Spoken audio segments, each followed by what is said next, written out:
This is the Town of Fairfield's meeting of the Affordable Housing Committee of Wednesday, September 10th.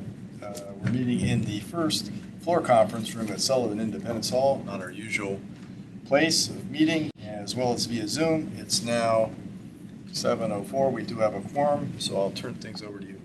That's great. Great to see everybody. Tom, great to see you. Really under kind of sad circumstances.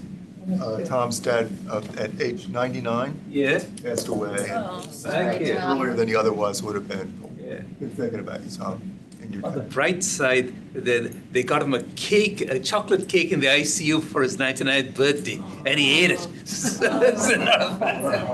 Wow. Great story. Great longevity, too. So welcome, everybody. I guess first item will be, as we customarily do, is to review the minutes, and this is of the July 9 meeting. Everyone remember that far back? Oh my goodness. Last time we met as a group, July 9. Anyone care to make a motion? Jackie? I move to accept the minutes. Second. Second by Deb. All in favor? Okay, good. Let's do another one item. Yay! Mark suggested maybe we've got a number of short new business items. And you were suggesting we start with those? You can, sure. Yeah, we start with the new business items. And some of these are announcements and just updates, so. I'm here if you can hear me. Is that Nina? Sorry, it's Kendra. Is this the Shellfish Commission? Shellfish is actually in the second floor conference room today. Oh my gosh, they gave me the wrong number. Oh, okay. I can't. All right. Did you text Tim? Okay. Yes, I will. Thank you so Okay. much. Sure. Bye. Right. So we had a number of items. We'll move through those pretty quickly. I guess the first one was the Habitat site visit. There were actually two openings, one on July 12 and one on July 26.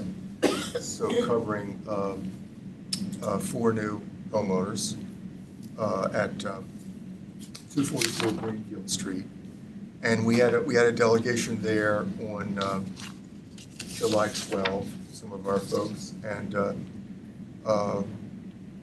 I was there on July 26. Mark was away. And Christine Vitale was at both of the sessions. And Kristen McCarthy-Vahey and Senator Blumenthal were also there on July 26.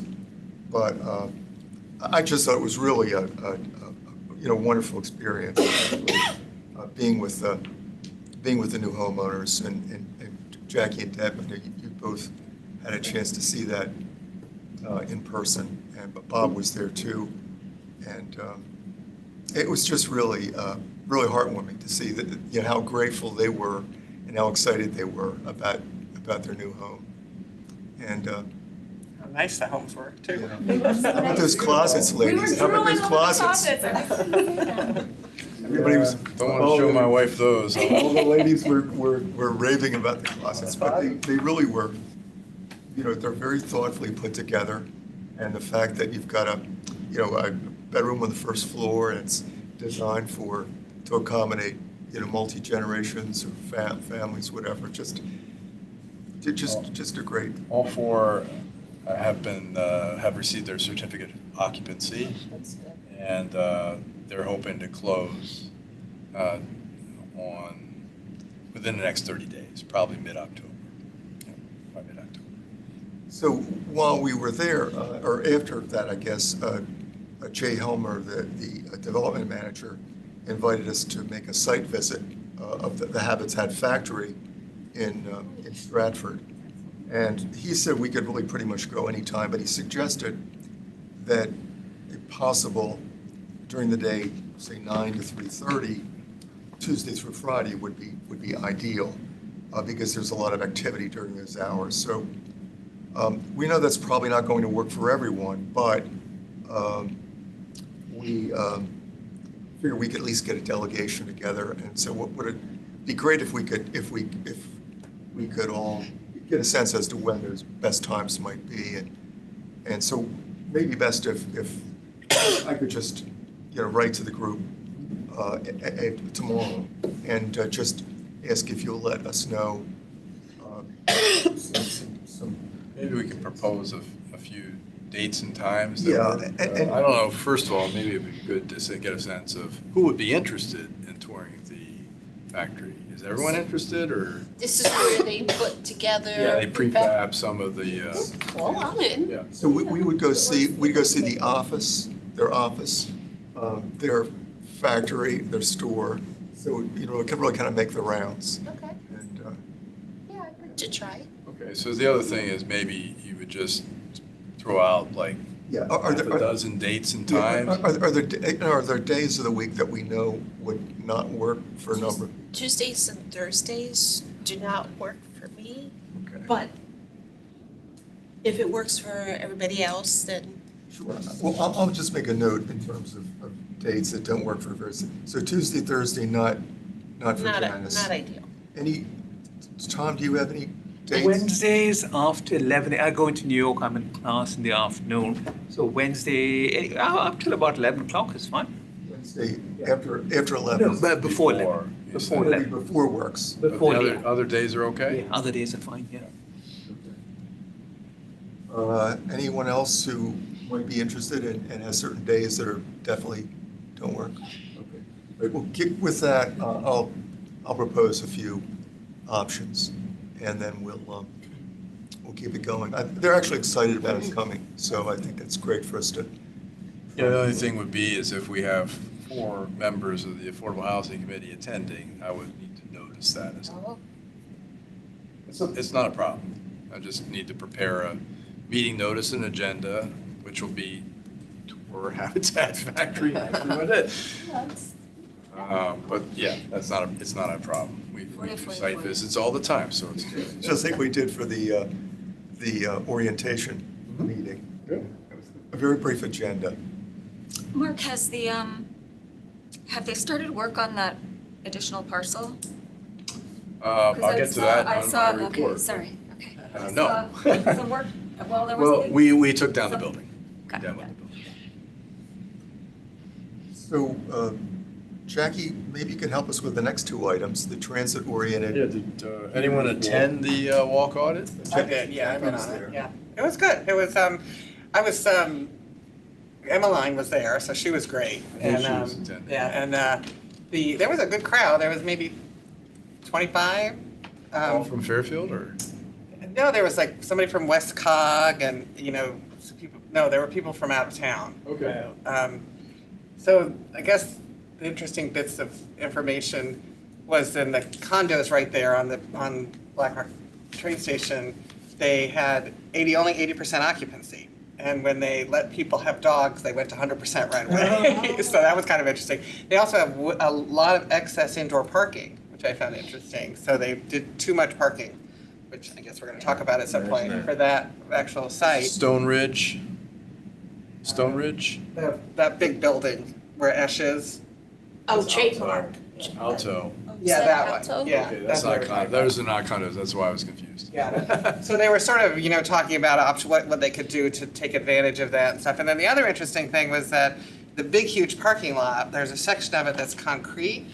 And that was, which I didn't know, that was originally it's going to be a center with some offices and bathrooms and services for the train station. But right now they're using it for parking until that gets developed. So I guess that's in the plans. Who's talking? Emmeline. Yeah, about that. Yeah, so you can tell when you look at the parking lot that the nearest spaces are concrete and then it's asphalt, the rest of it. Yeah, that is a development pad, that is actually the hotel site in their plan. Yeah. She said it's going to be where there's services for the train station is what she was talking There's about. a small waiting room area as part of the Yeah. hotel lobby. Bathrooms, I guess, was the other thing, yeah. And then she talked about I guess the road doesn't fit the current, I guess when it was originally developed, it was for offices, the intent was to have offices, so the sort of transit need was different now that it looks like it's gonna be all apartments. Hopefully It was approved for 2 million square feet of office initially, in a much different time horizon. Right, that's what she talked about. 30 years ago. And so that was the plan. But, you know, the road curvature had to go over the tracks. Right, So, right. and more importantly, what do they call it now? The things that the trains run on. Catenary lines. So that's what governed where, and you had to make the road obviously meet the bridge.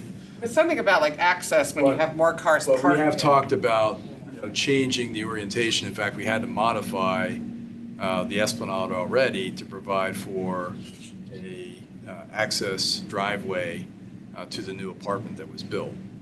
So they had to modify that so we could have two-way access from both east and westbound on Ash Creek Boulevard. The other thing they have access to is Eloquist, or is that what's the name of that beer place there? Oh, Illicit. Illicit, yeah, Eloquist, what is that? You can get there from the platform, and they did that, yeah, We yeah. did that intentionally. I've never been there. Yeah, we did that intentionally, so we created a walkway to Yeah. connect the two. She says it's been very popular, so. With a lot of issues with DOT, but we got through them. That was most of it. I mean, they chatted a lot about what they'd like to have, so. It's very, the dog stuff, okay, maybe. I will say that I just did a vacancy analysis of the apartment buildings in town. We're running less than 3% vacancy right now. I was surprised when she said it was only. There are no affordable units available currently. The new apartment that was just, we have a temporary CO on it. The first one is part of the the Creek, it's now called Creek Line, I believe. It was crossings of Fairfield Metro. The one that was just finished is 50% occupied at 2 months in. Already in it. Yeah, we have Not just 50% rented, wow. occupied. So 50% of the units have been rented as of 2 months. So it's pretty, there still is strong demand. And when you consider the prices that are being sought for these market rate units, they start at $3.50 a square foot, and go up to $5 a square foot. So they're pricey. I just got a call this evening before this meeting for somebody looking for an apartment and wanted to get their name on a wait list, and remarking about he looked at some of these units, but they're pretty expensive for a one bedroom. So I understand. There was a lot of questions. There was some people there that were very interested in bikes and buses. So there was a lot of conversation about bike paths and bus paths. For One sure. thing I think, because it was an industrial area, and that's probably where Inline's going with the conversation on Ash Creek Boulevard, is there weren't a lot of thought, there wasn't a lot of planning associated with creating pedestrian linkages, as well as other modes of transport as much as you would like. And some of it's the existing infrastructure, which is kind of dated, and there's obviously choke points along the way, but other is because it was envisioned as something completely different than what it is now. So definitely could. Very nice. It's very nice train station.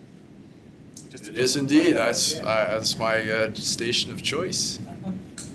Never have a problem finding parking. My goodness. Had great access. It's 50 cents cheaper to day park there than in the other one. So. Is it 50 cents It cheaper? was like $6 to park in there. So I think over here was like $6.80. $6.50. For the day. So was there any outcome, or was it just an informational? No, it was like 100 degrees, and so. Yeah, they canceled the first one because it was too hot. Really hot. It was really hot. The It second was one. really hot, so they kept trying to walk in the shade of the building, so we didn't really go all the places they originally intended, because it was just too hot, so. There was a follow-up Zoom, though, Jackie. I don't think I did the follow-up Zoom. You were on. Was I on it? Were you lurking in the background? Had a real I impact. didn't go on the walk. We had a family matter that day, and Bob was on the walk, too. I was on the Bob went on the walk, walk. and I was on that Zoom, but I remember seeing you on the. Oh, I forgot the Zoom. What were they talking about on the Zoom? I can't even We're remember. sort of reviewing it and Oh.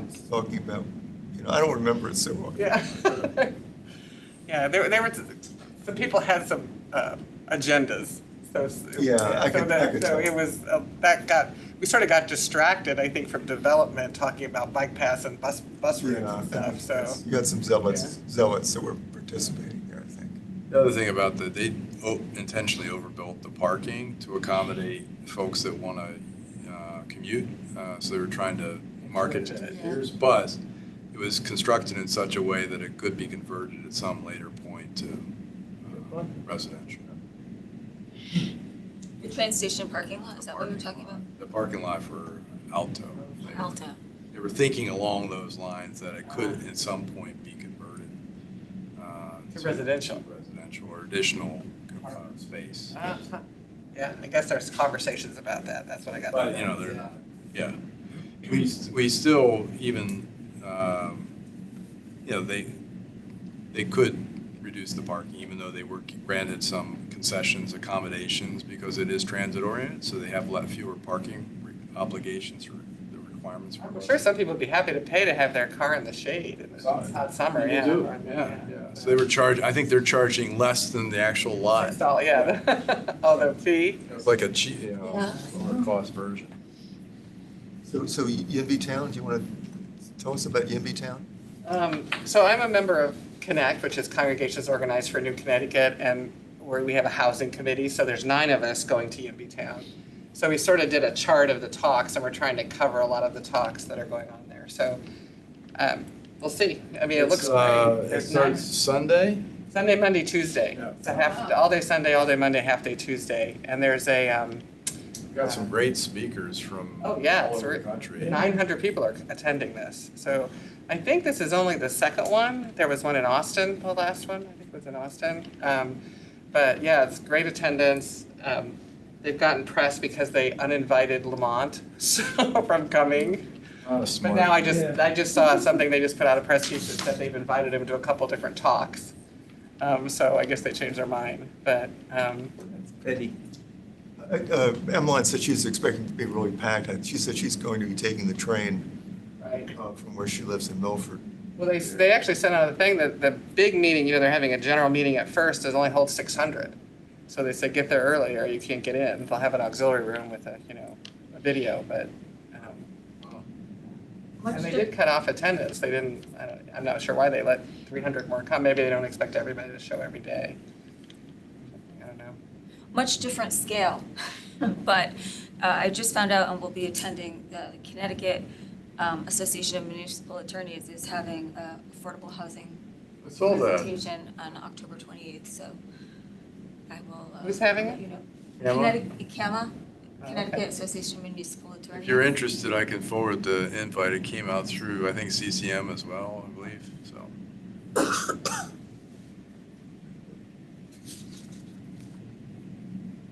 And while we're doing invitations, I did want to, I think I forwarded this to you, Herb, but they're having a community organizing training, building powers with our neighbors. It's in Seymour on the 30th of September from 9 to 5, if anyone is interested. It's an all-day thing, so Tuesday at Trinity Episcopal Church of Seymour. You have another date that day. I have another day. Isn't that the date of your presentation? I do. Oh, right. I do. Tell us about that, Jackie. So I'm in the senior center, lifelong learners. We get speakers for the senior center for people to come. And so I asked Mark if he would come and give a talk on affordable housing. And he signed up for 2 hours on September 3rd. I forgot September 30th was the date. Yeah, so. Or fair housing, or fair rent, or whatever. I had a I'm call sure from. people have opinions I on had what a they call want. from somebody today that said, I thought you were speaking about fair housing. And I was like, no, affordable housing. No, I'm sure it was listed as fair. Okay, well, I'll speak whatever you want me to talk about. I'll be there. I think good if we spread the word around and attend if we can, but good to spread the word around. I'm hoping we get good attendance. I mean, the sessions I've attended there have been well attended. We usually get between 20 and 40 people. Should I bring food or something? They're real picky about the computer, though. Like if you have Oh, yeah, I know. Saw that, I work yeah. for the town, so you can't bring any. yeah. Can't bring any external device in. It'll like pollute the whole thing. Yeah, it's a very. It's 10 to 12 that day, Mark. I believe it is. So And that the community organizing thing, as she said, is, I think, 9 to 5 in Seymour. Yeah, I can forward this to the whole group. I That's a good know idea. most people have other commitments that day, Yeah, but so, it just came It sort of across. sounded like it was about lobbying, learning to organize for lobbying sort of efforts and stuff. Didn't it sound like a little bit? It says, learn the basics of community organizing, build and strengthen relationships, get hands-on practice and organizing skills. Mark and I are getting some of that through this technical And assistance. that's where it came from. Okay. Their communications guru, Mark McNulty, who's been, sort of educating us. And I'm sure Brian's going through the same thing. Well, Brian's on the overall board of the collective, so I'm sure he's seeing the same thing. Sacred Heart thing. It was an interesting event. Yeah, I missed it. I signed up, but I couldn't go, so. Tell us about that one, Brian. I paid attention. No, it was the Bob Duff, Senator Duff. Oh, yeah, absolutely. Yeah, I was there. Representative Ross, yeah. You were so far in the back, I huh? was in the very back. Yeah. And, I think it was just more of a forum to discuss about the issues. Not so much in 502. Well, I mean, that's where a lot of the questions came from, but there's a little bit of 830G. And it was an interesting audience. It was moderated by Yvonne Klein, the former housing commissioner. And, I mean, the audience had, I saw Haynes was there, so Haynes Group Construction. Beacon Properties was, Covell was there. So there's some power players in the audience as far as development and affordable housing. And then there were people from like Bethel. Like one guy had some issues with development going across the street in Bethel. But I thought that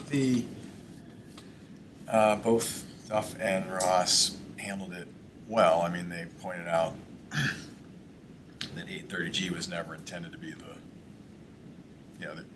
housing production plan. Why it Right, is, it was, yeah. it was there and nothing ever happened, and then he brought up the fact that, which I didn't say anything about, but yet they solicited all the municipalities to submit their plans recently. That was a requirement, and that they got them all, and they were really thoughtful, good ones, and ones maybe not so much. And what I wanted to say there is like, well, if there is a way to, if there was a context or a framework that the state was looking for, then they should have put that out or given that feedback to. And then something like the Housing Collective to help those municipalities. Some of them, I don't think, there may be some that just, because they had to submit something, they threw something out there. But for those that maybe they have no idea that theirs is lacking, they could have gotten some more help. So I think it was kind of it's well-intentioned, but I didn't want to stir the pot there with the question. But especially given where I sit and things. But what other good comments came up during that? What he thought was going to happen out of the special session, what was going to come through on that. I don't know that either of them. I mean, I think Bob Duff kept saying he was only going to sign something that was.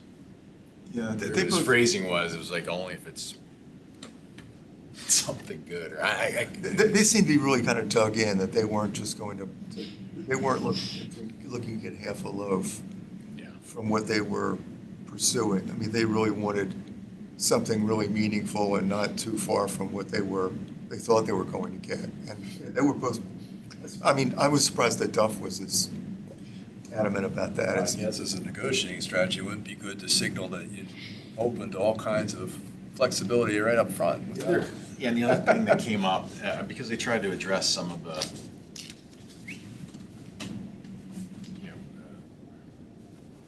folks that are in opposition to it, some of the stuff that was put out there that's actually incorrect. It's not it's not in the bill. And I actually had not read it's called the Fair Share Plan, but it was an outside commissioned report by the state, done it in a bunch of other states, and it was not dictating anything, it was just actually had a methodology for looking at every single municipality. and said- Multiple methodologies. Yeah, three. Well, so I went through it. I went through it actually today for another reason, but I was actually kind of impressed by the rigor. And then this is not part of that thing that evening, but interesting, the CBIA did their own analysis, and it's amazing how the numbers line up. Basically the same, 150,000 units roughly, if you want to split the middle that we're short here in Connecticut.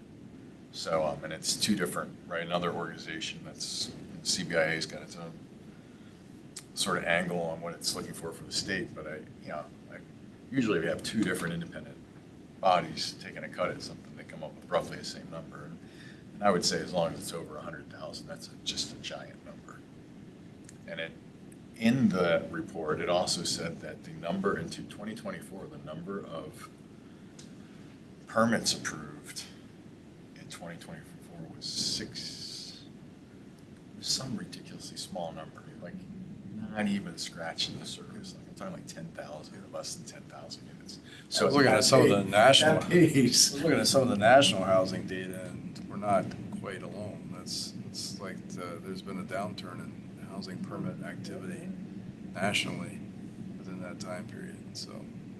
I mean, so it's going to take a mix of what's happening here. This is a microcosm. So looking at zoning regulations, like what are the barriers, right? How can you speed and ease development without just completely abandoning it, and capital. And all those things have to come together for us to solve it here and the state elsewhere. The other part that came up, that is that the Housing Collective had brought fact sheets for most of the municipalities, so you could get a level of housing stress in each community, rate of home price, like all the data that we have, the home price appreciation, all that data on fact sheets to hand out to folks from the different areas, and I thought that was illuminating for them.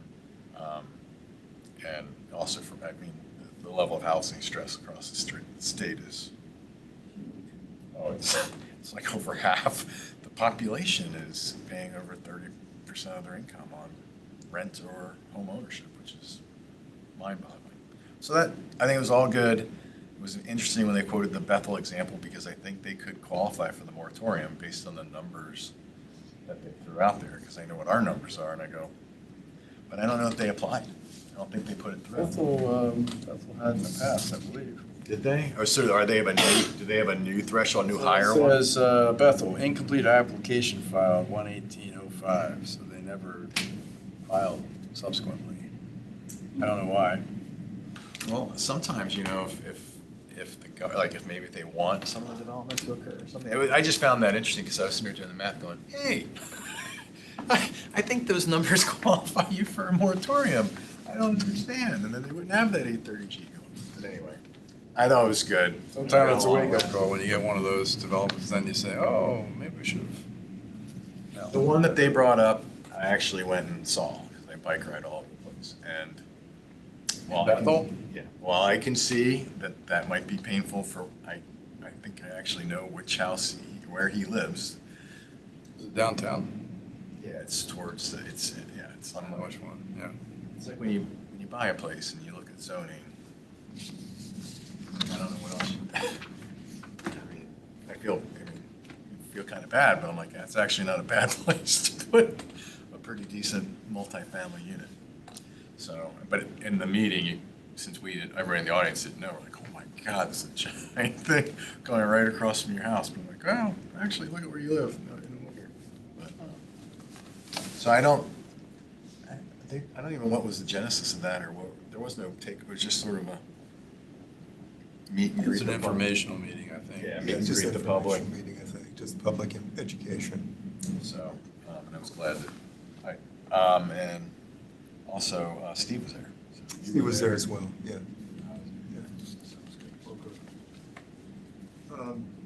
We put the ADU seminar down because it's September, and we usually hold that in November, right after the elections. So we wanted to start thinking about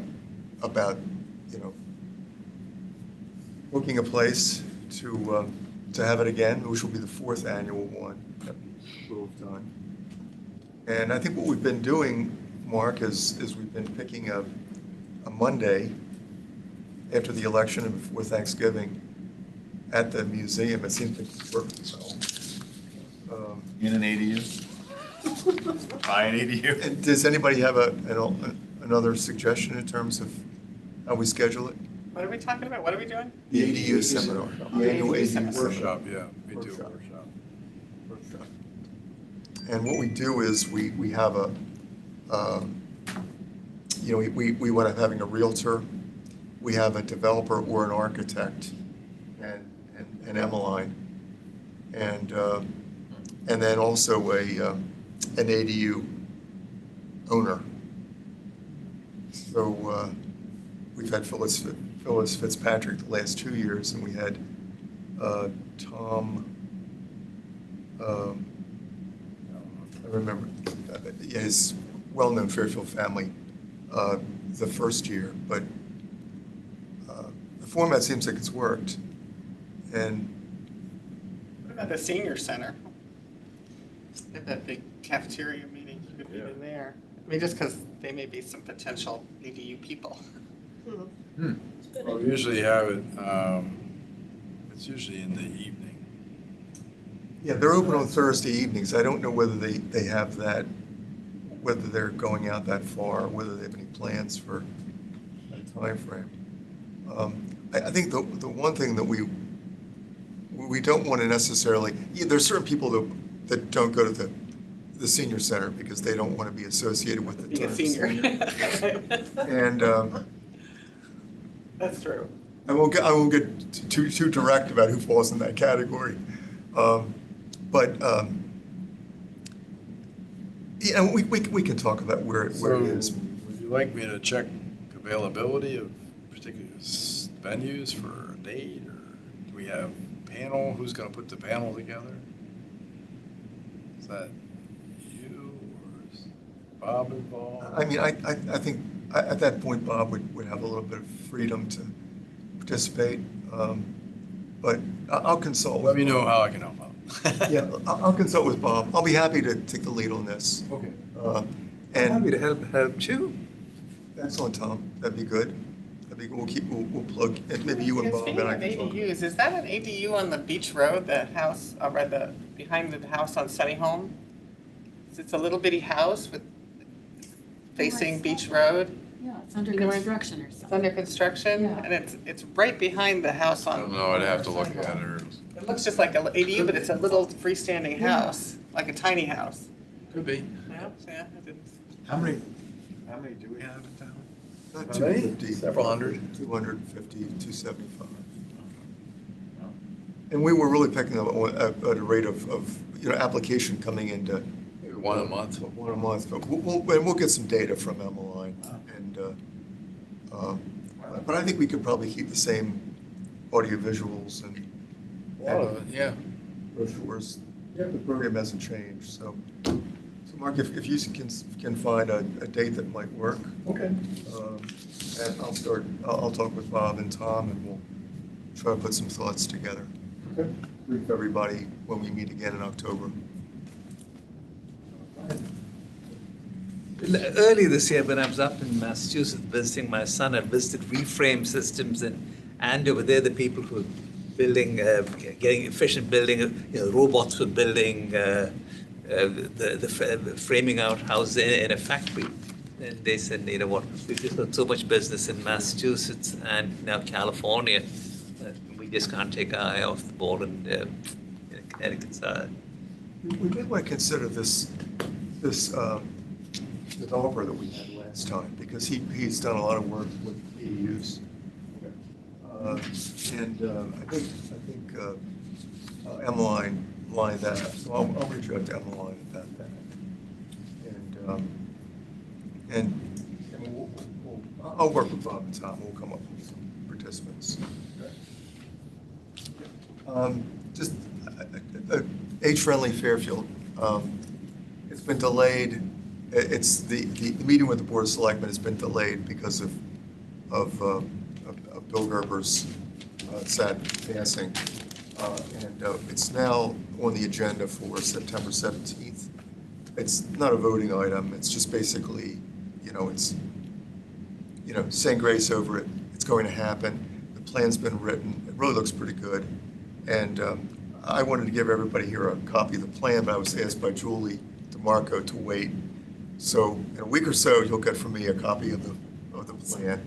And it features, housing is one of the 5 domains that it features. And I think we see it as a nice complement to the work that this committee is doing and TPC does and so forth in terms of publicity, getting the word out and engaging people. And we have a new member of the age-friendly Fairfield Housing Domain Group, and that's Tom. So Tom and that's 6 of us, and we're working to get an additional number of people involved in that as well. So more on that to come. If there are any other new items, I guess we can move on to old business. Sure. Couple just quick updates. We have, as you know, a moratorium in place for one of, 6 communities that have active moratoria at the moment.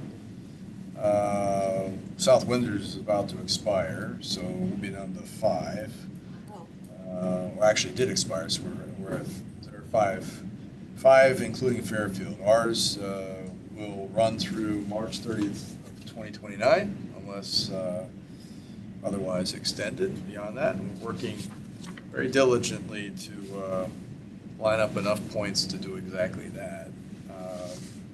We had a carryover of just over 22.25 points from our prior application. We have completed the project that I referenced earlier at 290 Ash Creek Boulevard. The once called Crossings at Fairfield Metro, the first building there, and I believe it's now called Creek Line. And then, the Habitat projects obviously will be included as part of this go-round. And a couple developments are under construction, as you probably noticed on the way in here. On 131 Beach Road, a 40-unit 830G set-aside development that should be, we would anticipate it being completed towards the end of this calendar year, early 2026. And the same can be said for the much larger development on Bronson Road, 92-140 Bronson Road. You can see it from the highway or from the back of where Stern Ruger is off of Lacey Place. You get a good view across the tracks, but otherwise it's pretty shielded from view, and even the driveway entrance is difficult to get out. But it's a 91-unit development, and that's probably around the same pace. They're going to be finished probably first quarter 2026. So those would obviously contribute points. We're obviously carefully monitoring the Fairfield Housing Corporation's project at 980 High Street, which had received an allocation of low-income housing tax credits. The mixed-use transit-oriented development at 81 Black Rock Turnpike is expected to close towards probably in the next 60 to 90 days and be under construction early 2026, if not sooner. That, as you know, is a brownfield site, so they're waiting for final approval of their remedial action plan from US EPA. And there's probably some pretty good reason to believe that there might be PCBs left in the soil that would be above the exceedances that would require excavation and removal for off-site disposal, and overseen by EPA. So I think that's their plan.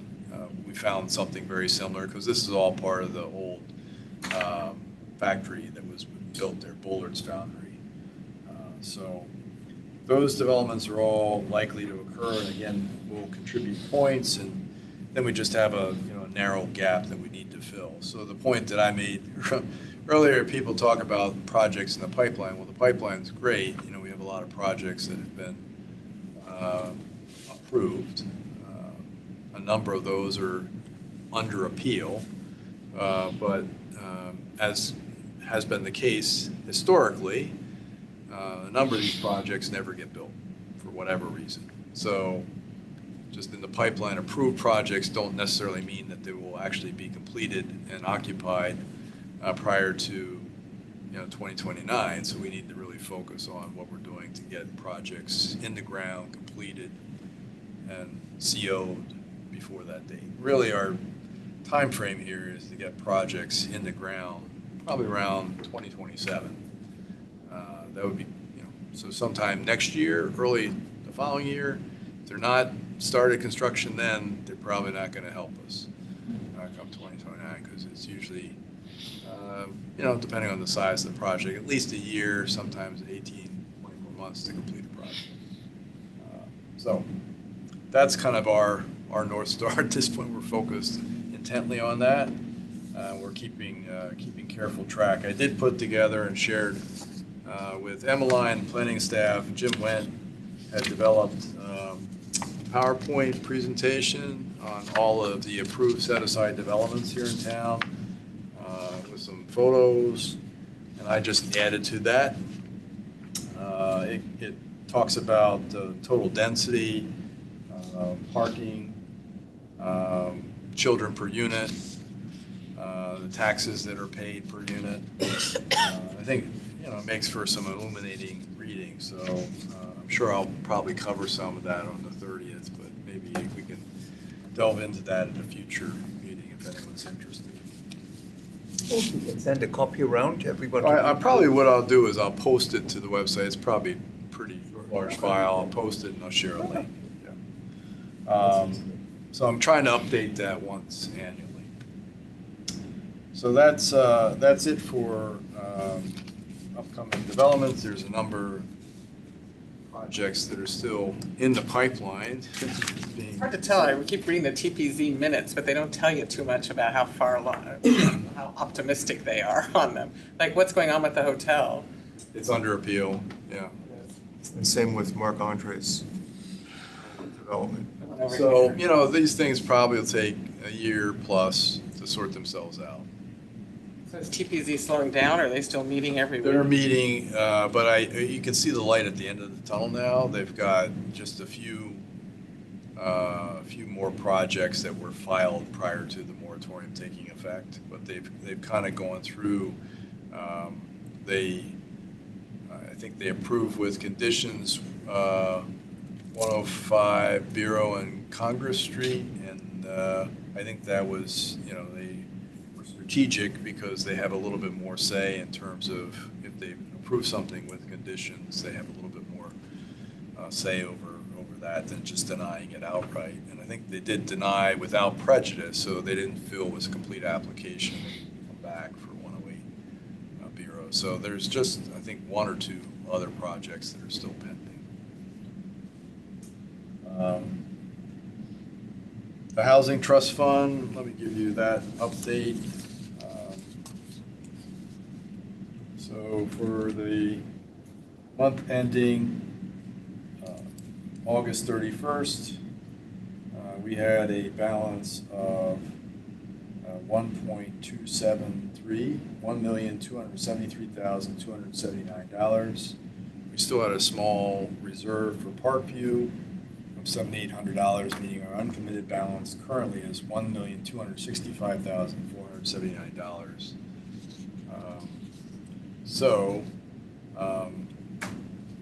We're getting a couple inquiries. You'll recall, maybe a couple, for those of you who've been with the committee for a while, a couple years ago, we put together a housing trust fund application and some guidance in terms of filling it out. Didn't really ever, we posted it to the website, so we have something to refer to, but we never really promulgated or distributed it broadly. Our purpose wasn't to solicit just all comers, give us your projects that are in need of assistance, but rather if we talked to a developer and we thought that there was some merit to what they were proposing, it might be a good fit for you to consider, we'd have something to refer to. going back through that, obviously, some of the information in that application was dated. We had old references to income and rent limits, which we wanted to adjust. And then just looking back, a lot of this was developed and patterned off of our rehab program, where we're using community development block grant dollars. We have for CDBG more of a matrix that kind of informs, the level of deed restriction that we're looking for this type of investment. And I'm not sure that that really applies for housing trust fund dollars, mostly because our rehabs are like tens of thousands of dollars, and you might be potentially looking at an investment of six figures along the way, and have. So I think some of this unnecessarily inadvertently restricts some of your flexibility. So I went to Irv and proposed that we make some changes, excuse me. So with your permission, I'm going to update the information on the website. It simply would remove some of the language that, again, refers to how we would structure assistance, because I think that should be a conversation that you all have, and you have flexibility to determine what's appropriate in those circumstances. And I won't want you to get boxed in terms of, well, they're looking for this much money, so we want this in return. So I think, again, different types of development may entail a different approach. We've certainly we've deployed the Housing Trust Fund to acquire property on behalf of the town, and then for these projects with Habitat. And if you look at the per unit investment, they're quite sizable, but home ownership is a really difficult thing to create. So we're subsidizing these, $100,000 per unit. That's not typically something that most funds would be looking to do. So I think, again, giving yourself some flexibility so you're not inadvertently boxed in makes a lot of sense to me. So I was just going to update that. I did forward the revised application with some of that language updated. And if that's okay, I'll put that up on the website. If we do get inquiries we think might warrant your consideration, then we'll point them in that direction.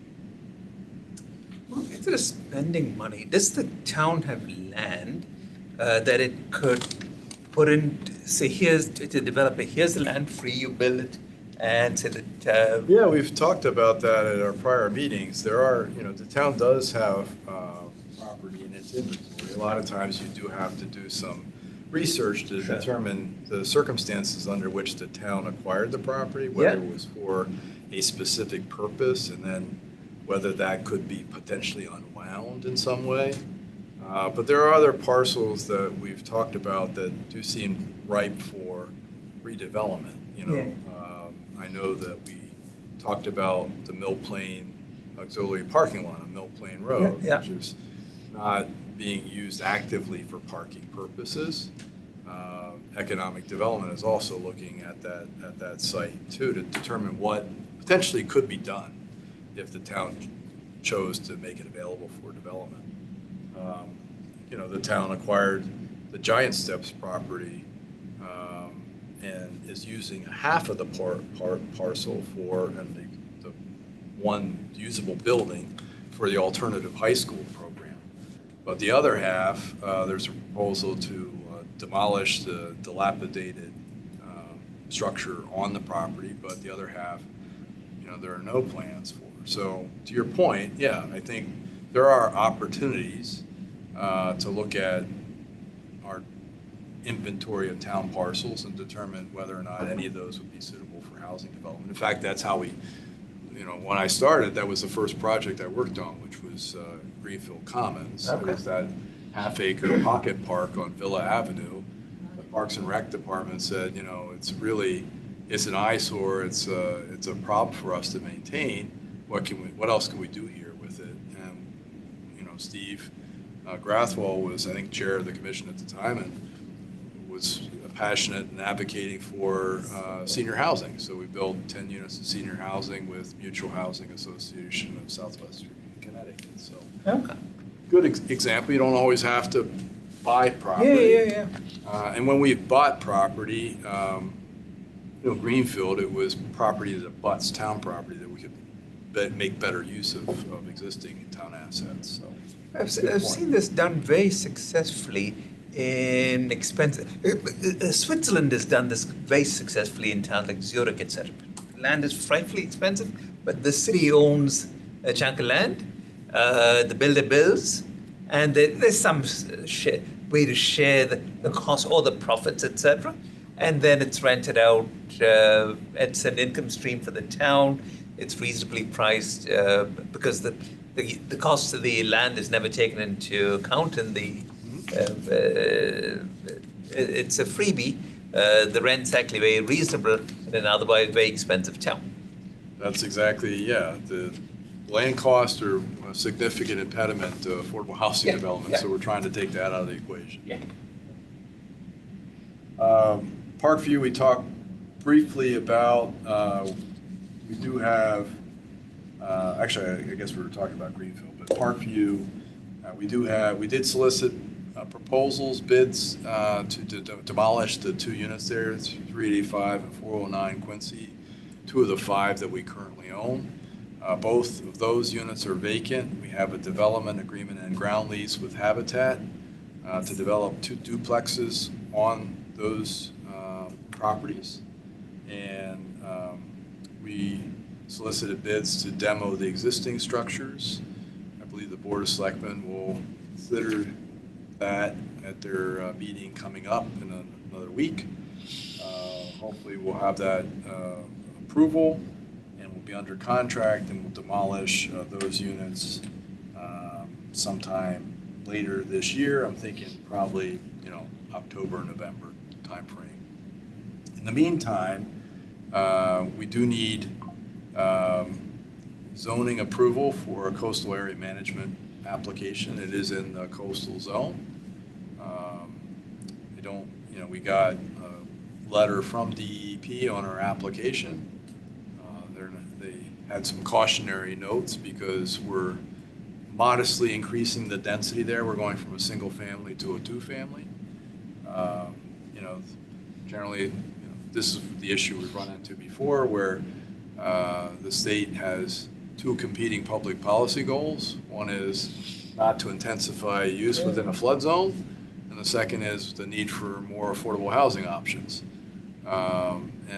If we had opportunities to create that kind of housing someplace else, maybe that would be great, but we own these properties and we need to elevate them so we can preserve what we have. Hopefully we'll get that before the Planning and Zoning Board in that same time frame, probably in that October, November. Just gotta put the application in, but hopefully it'll be through by then. And then we'll be ready to start construction next year. Greenfield Street, as I mentioned, we're hoping to close, or they're hoping to close with the new owners mid-October. And we just took down the building at 254. We demoed that this week. We found a tank. Fortunately, it was a septic tank. And it was I think everyone was amazed that there was a septic tank underneath the structure. It was underneath an addition to the structure. It was quite substantial. But it's been removed now, so no issues there. And we're working to amend our existing ground lease with Habitat to encompass the property next door. So that would be our plan, which will need town board approval.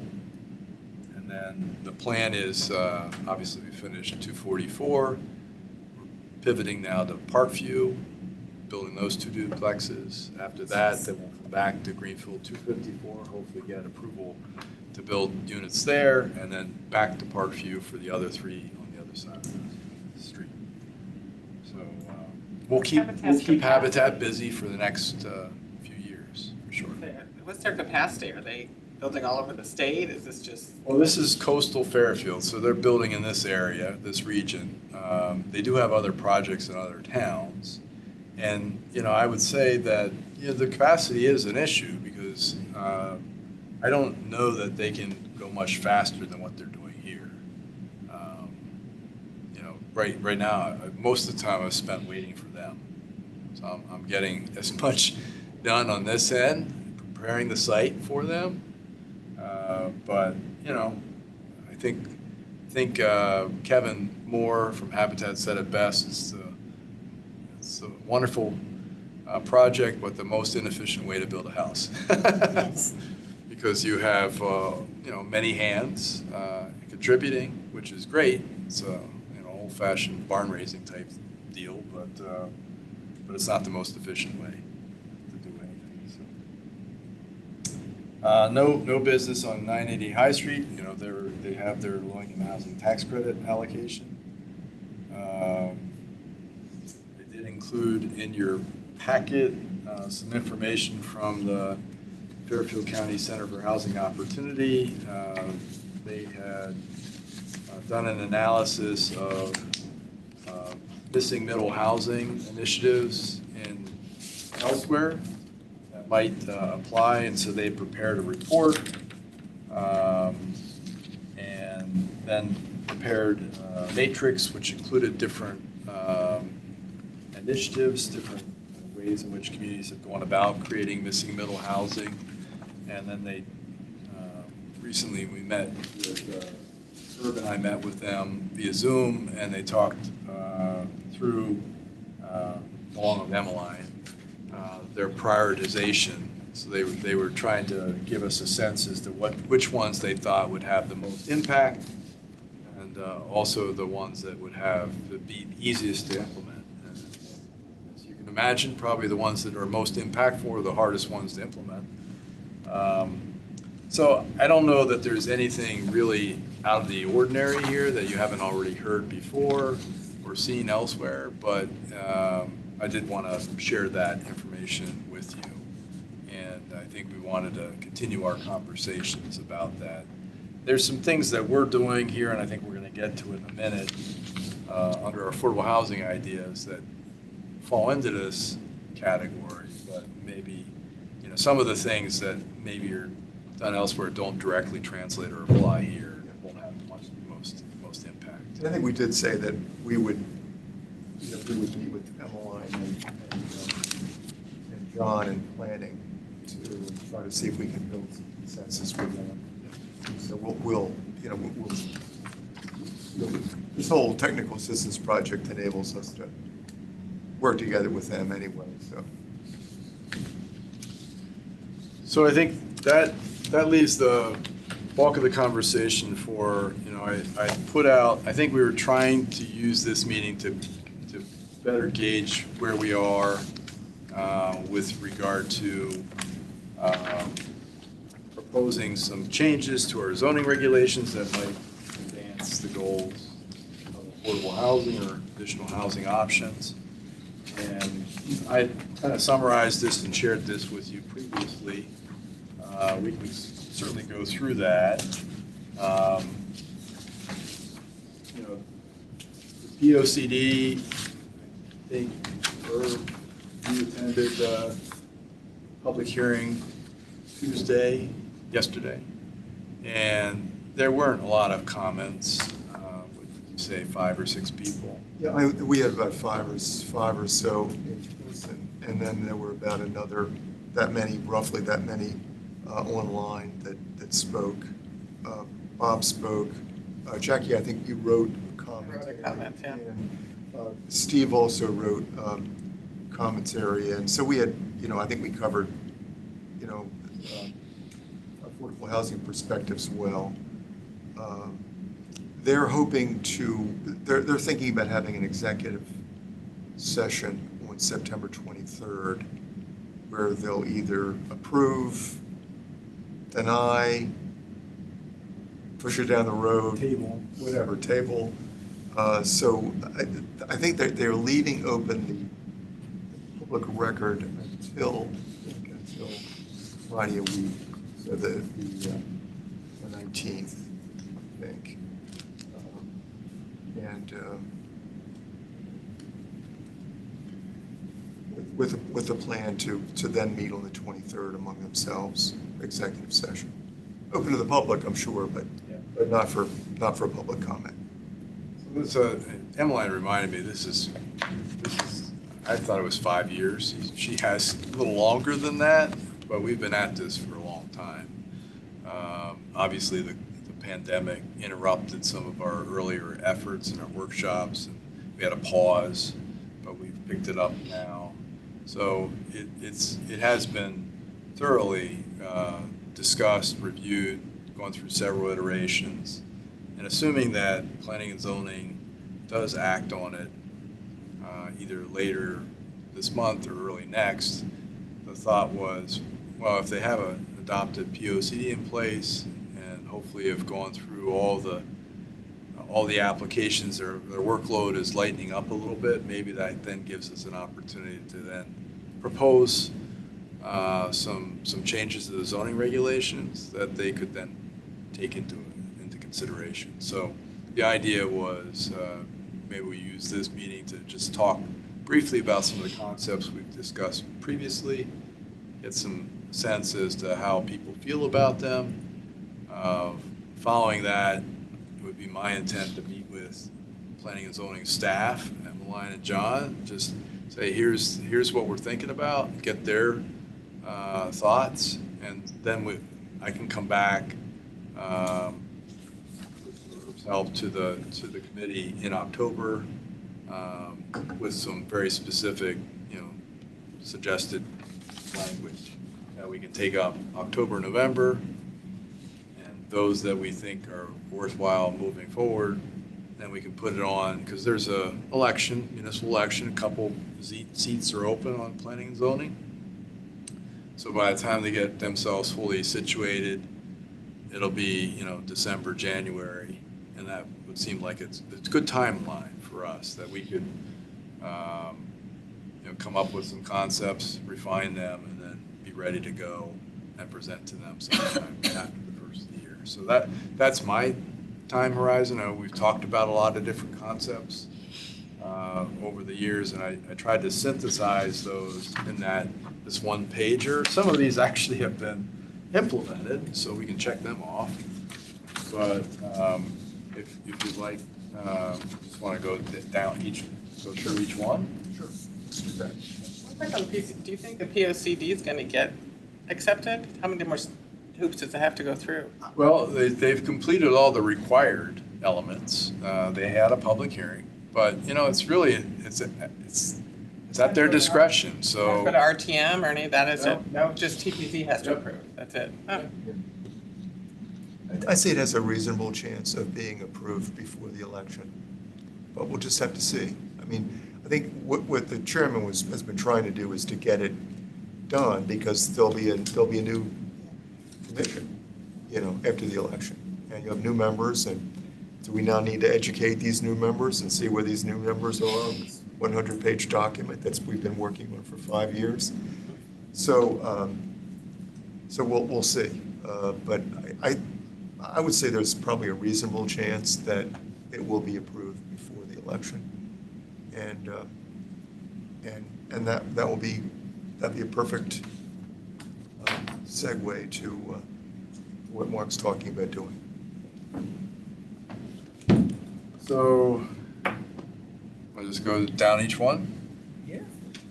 So the first one we've talked about is lowering the inclusionary zoning threshold from 10 units to 5 units. So currently, if you propose a development that creates 10 new housing or dwelling units, you need to set aside a percentage of those as a portion. And we've seen a few 9-unit developments occur. I don't think that's by accident. If you look at, again, I shared with you some of our analysis of other communities nearby that have inclusionary zoning provisions in their regulations. some have, 5 or 4 as a threshold. So I think, 5 would be a good thing for us, I think, to think about. It could have an effect on smaller scale developments. People may not be as apt to propose a 5 or 6 unit development under those circumstances. But I think, we don't see those developments occurring anyway. So I think it's a fair risk at the moment, but that was one thing that I wanted to put before you, and I don't, want to just open it up for conversation. People raise their hands, they think it's a good idea, or I don't know how you want to proceed, so. I think we can do that. I mean, when you think right now, it's 10%. So if you build 10 units, you're responsible for a tenth of a well, One unit. you're one unit. So so basically you're providing a tenth of a unit for every unit that you construct. And if you look at it from that perspective, then we're maybe overcharging, overcharging a little bit if we insist on that for 5 units. On the other hand, we know people have played games in terms of developments, that approach 10 to skirt the regulations. And we don't want that to happen again. And I think charging 5 will probably be a stretch, and there may well be people who come to us and say, I need some help. You want a 5-unit development? I need some help. And we can talk about that. But realistically, if we're going to drop the threshold, it's probably a reasonable place to drop it to. I think you're in good company. Ridgefield, Darien, New Canaan are all 5 or lower, just as the threshold. So, again, if you're going to have a conversation about proposed change, not necessarily, we'll have to demonstrate that this makes good public policy, makes good sense to the commission, but I think it's something that the commission should consider. So, everyone okay with that? Keeping that on the list? I'm okay with it. I just wonder how did that number get arrived at? Why 5 units? Why 5 units? In all these think, towns. I guess the same way we came up with 10, which was we thought that was a good cutoff initially, and we looked around at surveyed the landscape and said, well, other communities are using 10 as the threshold, and we'll stick with that. So I think other communities have now gone lower than that. As I said, we did that knowing that we'd likely see some 9-unit developments, and we've seen 3 or 4, that don't contribute. They contribute to our inclusionary zoning fee, but, as we'll talk about later, that's a small pittance compared to actually producing a unit, plus then you actually have the unit at the time it's produced, not some later date. So it definitely will have an impact on, you'll hear builders, developers talk about it. You may hear from folks saying that this is difficult to get projects to pencil out. And so they'll make a determination as to whether or not to propose a 5-unit development or something larger, provided the site can accommodate that. So it's not a great answer, but that's kind of how it's a little bit arbitrary. The next proposal is looking at the actual percentage set aside. And again, some of these things are actually in the POCD draft in our affordable housing plan, where the language in the POCD, similar to our affordable housing plan, is to propose an increase beyond 10%, so 12% or higher townwide. Currently, it's 10% townwide, starting with 10-unit developments of 10 or more units. Also at 10-lot subdivision, we have a 9-lot subdivision. We didn't see too many of those subdivisions, but the proposal would be to increase the set-aside percentage for 10% to 12% or something higher consistent with the recommendation in the Affordable Housing Plan and the POCD draft. Mark, one question, I guess we could ask. So right now, you you're responsible for a unit beginning with 10. We're suggesting that it become 5, so that you're responsible beginning at 5. So if I'm let's say I'm building a 13-unit development. Yeah. And it's 12%. Then at this point, I guess I'm still responsible for 2 units. Yeah, the way we've done it, which is different than some other communities, it rounds up, so not less than. So if it's a fraction of a unit, so if you're proposing a 5-unit development, you have to create 10 or 12%, rounds up to 1 whole unit. In other communities, some other communities take the whole unit, and that's the unit you produce, and then the fractional element, you pay a fee in lieu that goes into the housing trust fund. So, that's another way to approach it. I like the simplicity. Again, our default position here, and the Planning and Zoning Commission's position as well, was they'd prefer to have the unit than something going into a fund that would have to be deployed later. So that was the thought. We are seeing, it's 10% townwide and 12% within the TOD. We're proposing to increase that 12% townwide and 15 or higher. We're already starting to see development applications come in on their own and propose 12 or 15 or 20%, just to try to sweeten the pot a little bit. So again, I think we're in good company here. The other thing that we could look at, which we talked about, and some communities do, Norwalk and Stanford provide kind of a Chinese menu, if you will. So they have a default that goes to 60% EMI units, which are harder to create, require more subsidy on the part of the developer. But you can convert those to 80% units. There's a conversion factor. So, you have to produce, 1.5 or 2 times as many units if you're going to do 80% in lieu of a 60% unit. It's fairly easy to calculate what what the delta is, what the differentiator is. But that would be another possibility, which would give people some options, some flexibility to do 60 or 80% units, depending on what made the most sense for them. So, is that something okay? Just testing the waters. This is yours. Want to take the third one? Sure. So currently, the fee is $5 per thousand of construction. So it's a drop in the bucket in comparison to what is entailed in building a unit. Think about it. So right now, for instance, if you're building, let's talk. You're talking $1 million units or $1 billion units. Let's make it simple. Let's talk about $1 million units. $1 million units. So right now, if you're building a $1 million unit, $5 per thousand, what's that to be? $5,000. If you're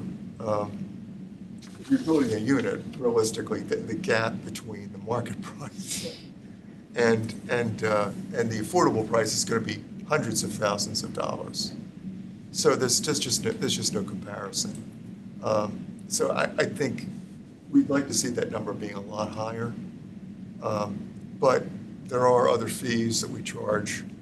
And I guess Mark's expressed concern about the sticker shock that we'd get a lot of flack about trying to make that number much larger. I for one, would like to see that at least doubled to at least 10 per thousand. And we'd still have a tremendous disparity between what's involved in building a unit and what's involved in that, but at least it would narrow that somewhat. So So again, some communities apply it to everything. Everything that needs a building permit, you have to, we do not. We apply it to new construction or building additions, and that was quite intentional, so as not to affect the homeowner that's replacing a roof or doing a kitchen remodel. They don't pay this fee. It's only new construction or building additions. And again, a lot of the thinking that went into this is we knew that both universities do not pay taxes, but do pay fees. And we're embarking on a fairly ambitious capital improvement campaign, and have built a lot of new facilities over the years, and that's been a substantial portion of the monies that have been raised. And I think no one's happy to pay fees. At the same time, both universities did recognize and acknowledge the fact that housing is a major expense, a concern, impacts their ability to attract and retain talent. And in part, it was helping to help solve that problem by funding ways in which we could create more housing opportunities. So I think and we did get pushback from the Home Builders Association when this was first developed. The concern was that this would have a really negative effect on their ability to build new housing, but that's never materialized. And we haven't seen any drop off in new construction, quite the opposite. So they simply just pass it on to, and if you're buying a $1 million or $2 million house, it's a drop in the bucket. But the point I did make there earlier is, with our enthusiasm, there are a lot of other fees that go into it. You have to pay your building permit fee. There's a lot of, there's an I&I, inflow and infiltration fee to WPCA that's now assessed. So we really should look at our whole cost, right? Make sure it's not out of line. How much money is raised through this every year? We were very close. Our estimate was $300,000 to $400,000, and that's what it's been roughly per year. It's been $3 to $350. And we're going to need that and more. We're going to need that. We're going to need help from other sources as well. Hopefully we can get people to make contributions, individuals and organizations to make contributions to the fund. And we may need to look at other means, tax increment, financing, and the like to make it all work, because we're going to have tremendous demand for funds to try to build affordable housing. So everyone okay with that one? Okay. $6 per thousand. Well, I think Herb would like to start higher in Would you? anticipation that. At least I'd like to see it more than doubled, but I think Mark would tell me to Down to 10. go further. I'd like to see So it. these are basically recommendations to planning and zoning. We have these. So again, the thought was, if you guys are okay with these concepts, we would go to the planning and zoning staff, have the same conversation. They would give us some thoughts, maybe inject some reality as to what they think would be workable, and then we come back with a more refined and very specific proposal for you to consider. Do you have a feel for what number they would? I don't know, but I haven't talked to them at all about that. And again, we haven't done as much work. I mean, I know you've done some work to assess what that impact is, and I agree with you. You're thinking that it is a small pittance. Obviously, it doesn't come close to equalizing what somebody would contribute in the form of an actual unit. But I don't know that was ever intended as such. But $10 is kind of the upper level of what I see in other communities. So some communities are at $10 right now. Westport just created one, and it's $5, I think, based on our experience. So, but again, some communities do apply it to a wider array of applications. So, there's some work to be done here, for sure. To the extent that the universities would be a major source of these monies, I don't think we need to be embarrassed about it.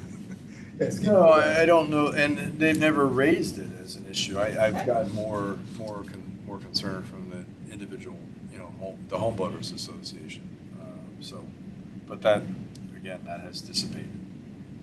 Here's a very rough calculation. $500,000 a year. It's very crudely one house per year. What if you just wrote it off completely and say we could generate one house a year or more than one house a year in some other way?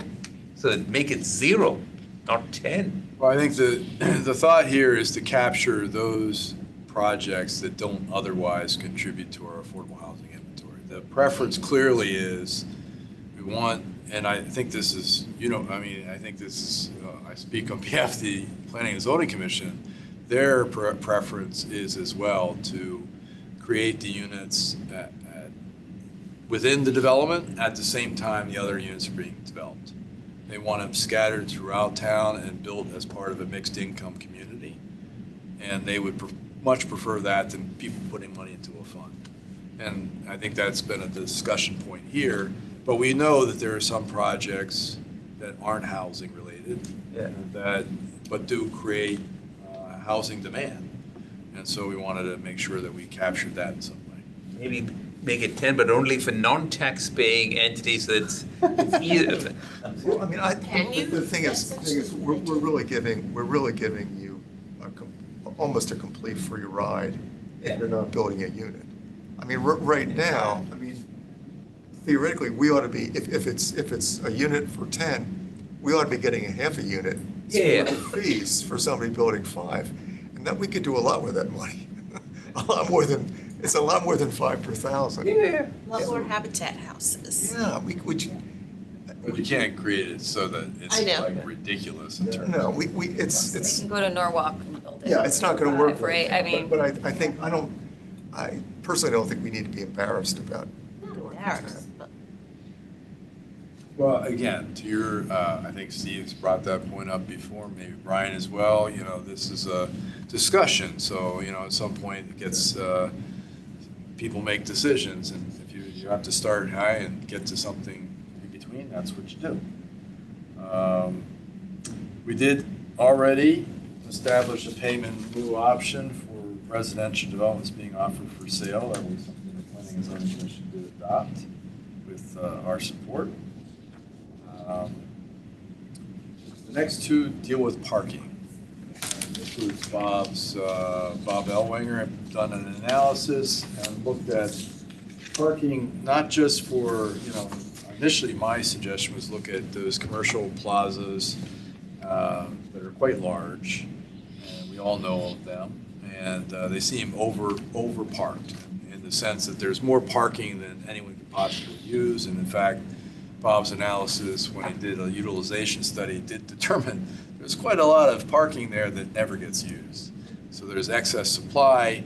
Maybe we can pull back our regulations. What really put it in relief for me was when we had a conversation with BJ's, and they wanted to do a fueling station like other Costco or BJ's wholesale clubs. And the comment was made that there isn't enough parking on the site. And there are 1,100 parking spaces there, of which maybe 100, maybe 200 get used. Even when the theater was in operation, there was oodles of parking that never got used. And yet we would require them to make more parking to build a fueling station, which just struck me as ridiculous. So our regulations basically allocate a parking requirement to every square foot of space, depending on the use. And there is no cap, you keep adding it up. And so at a certain point, I think you can stop counting, you can stop adding parking, especially for these larger plazas. And I think that's one proposal, which Bob had done a very thorough analysis and suggested that we put a cap for developments of more than 75,000 square feet of 100,000 square feet of gross floor area. And whether it's 400 or something less, we can come up with a number. He'd also, as he was doing that, looked at our parking requirements generally, and there's some, head scratchers, right? So, for, in our regulations currently for dwelling units 1 to 4, we have 2 parking spaces required for each family. And then if you have a larger development, 5 to 10, then it's goes to 2.5, and then 11 or more, it's 3. So, that's clearly an effort to kind of discourage larger developments through parking.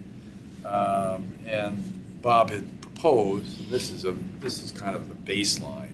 I think you can actually skinny this up even further, but had proposed just bringing everything down to a uniform two spaces.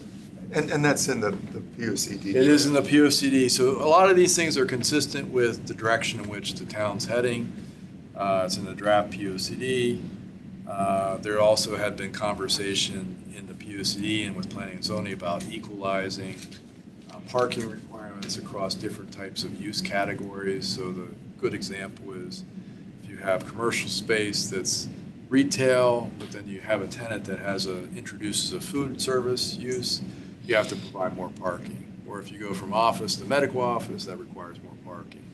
So oftentimes, landlords or property owners are locked in. The tenants would then have to go get a variance or seek some other relief from that. So this would provide a little bit more flexibility so that you could, based on the market demand, you can flip back and forth between a food service to a retail to an office, et cetera. So that's the gist of these proposals. Sound okay? I guess. Great. Yep.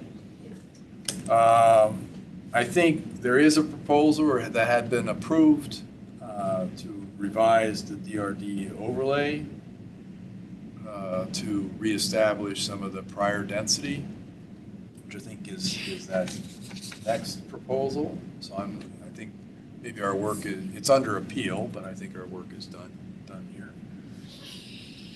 And then the last one, I know Herb has some information on this as well, and we talked about this a while back. I had an intern that did an analysis of our residence B and C zones. And what we found was there really isn't, to your point, Deb, sometimes there isn't a whole lot of rationale behind, lot size requirements, for example. Why do we need a 9,000 square foot lot for a duplex in a residence B zone? So we then looked at our current duplexes in a residence B zone. We found that a good percentage of them, roughly half, I recall, are on non-conforming smaller lots. So again, like the parking situation downtown, if 90% of the businesses need a variance in order to establish that use, and those variances are routinely granted, maybe you should change the rule. Here you have a number of duplexes on much smaller than 9,000 square foot lots. Maybe we can do away with, maybe we can lessen that to something like 6,000 or 7,000, or whatever the number is we come up with. So that was the thought, which would allow us to maybe create some more missing middle housing. Now that work has to be, we have to refine that work a little bit more, but I think you had done something similar, right? You had looked at residence A, B, and C zones? Yeah, and I showed Mark some numbers tonight. I mean, we have about 6,500 residence A. So residence A zone minimum is 93. It's what, a fifth of an acre? It's a fifth of an acre roughly. It's a little less than that. So it's a little more than that. It's 9,375 square feet. And right now, about roughly a quarter of our lots are non-conforming to that. And that's, 1,700 lots. So we've got the same situation in Residence A that we have in Residence B. Now, I don't think we want to go about, willy-nilly starting to try to build duplexes throughout Zone A. But there may be some opportunities, where Zone A comes together on a B to to look down the road at some things. Now, there are provisions in the POCD to make some rezoning definitions as well. So there are a few neighborhoods, they don't represent a large number of units, but there are a few neighborhoods that would be rezoned under the proposed POCD along the Post Road Kings Highway corridor. But there's probably more potential down the road that we can do without changing the character of neighborhoods. But it's going to require some work and effort, I think, to move that ball down the road. Part of the thought here too was maybe not making a blanket condition, but maybe allowing, if you're going to contribute to affordable housing in some way, you'd have a lower threshold, like a lower lot size or minimum square. And that would be very helpful. You know, we've talked earlier about 254 Greenfield Street. So it's a 14,000 square foot lot, very irregularly shaped, and you need 9,000 square foot to do a duplex. So we can't really do two duplexes. But if we had, you know, we either ask for a variance or relief through that process, or change the regs to allow for us to have a smaller lot size for a duplex. But in that case, all four of those units would be affordable. So, you know, maybe that's a way to make it a little bit more palatable and less impactful, you know, initially. So, you know, there are a couple different ways to slice this, but again, what struck me when I had an intern do the analysis was just the number of non-conforming lots.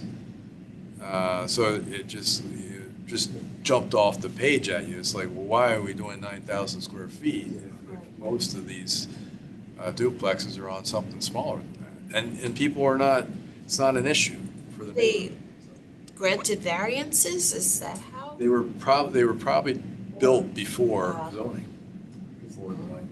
Because the zoning number is a artificial number, right? I mean, you need to develop some standards, and the Right. standards may So not. you look at those where Reality. residents B and C, those tend to be older neighborhoods, more densely developed, but certainly developed a lot earlier than other parts of town. And so when zoning was created, they simply, you know, created the zoning around them to capture the general sense of what was there already.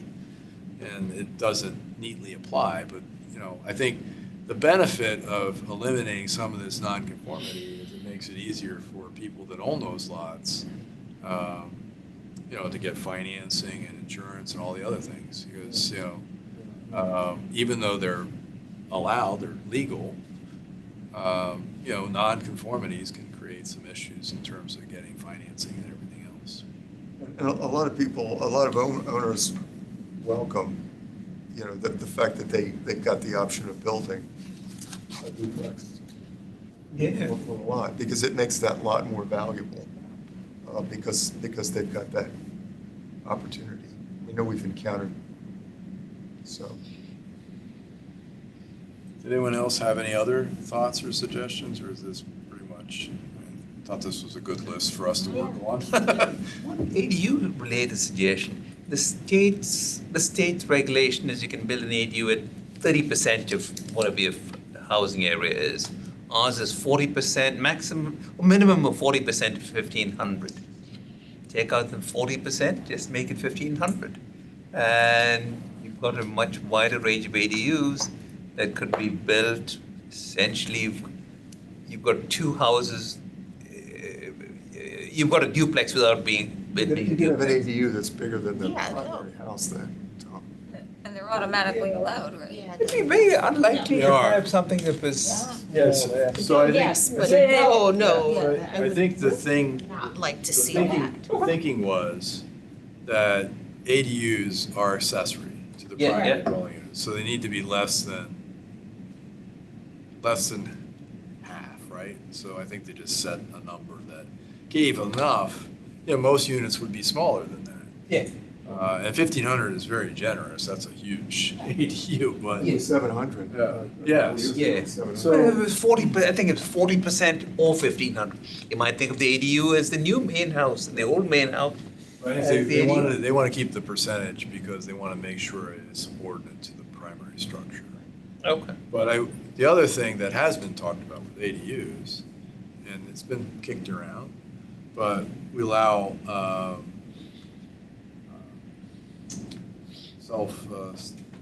stand Detached. Yeah, I mean- only in certain zones. Exactly, and At the time that was even being adopted, they talked about going further. and I think there's reference to that in the PUCD, Right. about further liberalizing where you can build detached. So right now, for instance, you cannot build one in Zone B. I think that's still, I'm sure it's still required. You can't build one in Zone B. Detached. Detached. Yeah. But you can build, initially it was just in the 2-acre zones that you could build a detached unit, but we've liberalized it since then. But there's talk about, making this, I'm interested to see what the Planning and Zoning Commission actually had in mind with that, and we might broach that with them if we speak with them, Mark.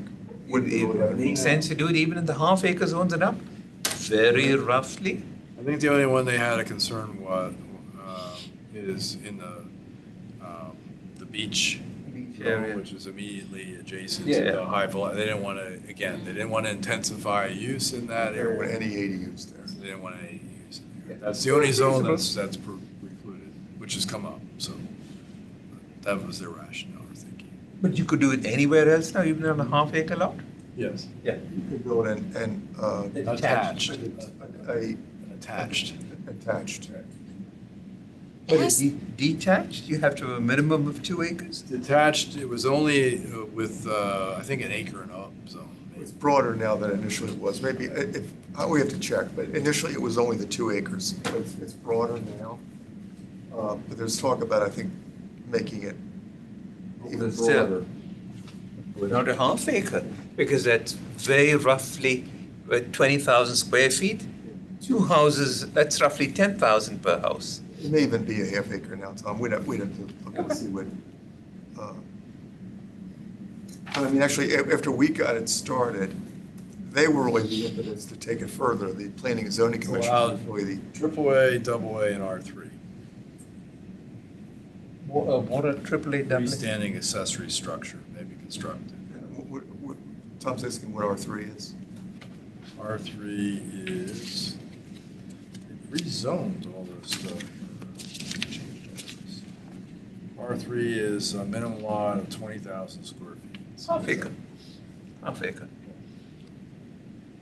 So we're already there. We're already there with the half an acre. So we can bring that up in the discussion we had with them. Anything else? Okay. This is a pretty good list. Yeah, it's a good list. Yeah, It's a good nice list. job. So, do we then want to plan on setting up doing some more study and then coming back to the committee and?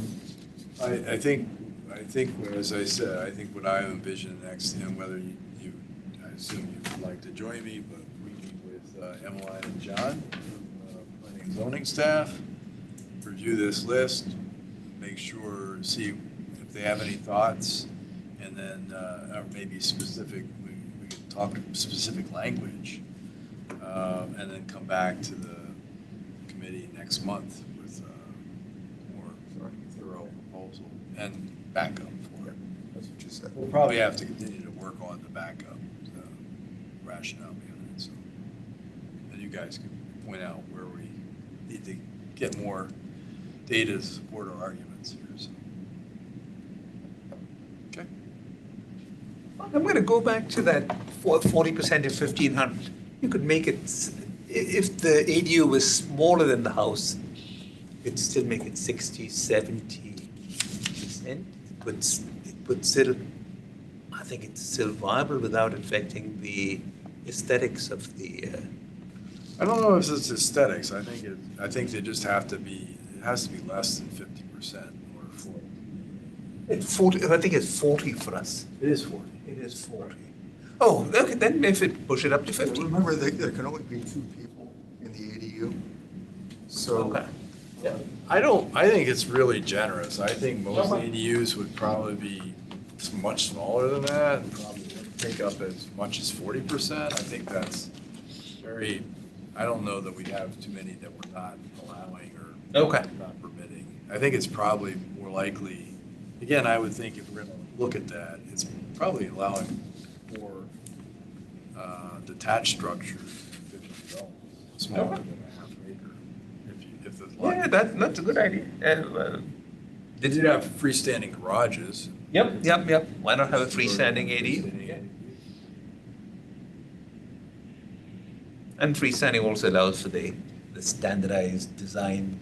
And the other thing that I know the planning is working on right now is, I think they're pursuing some grant funding to look at whether or not they can create, I think to your suggestion earlier, some design templates Yeah. that are kind of off the shelf, so they would have a design professional create some ADU design templates that could easily be adapted and used, and maybe save some of It's a the freebie. design fees, right?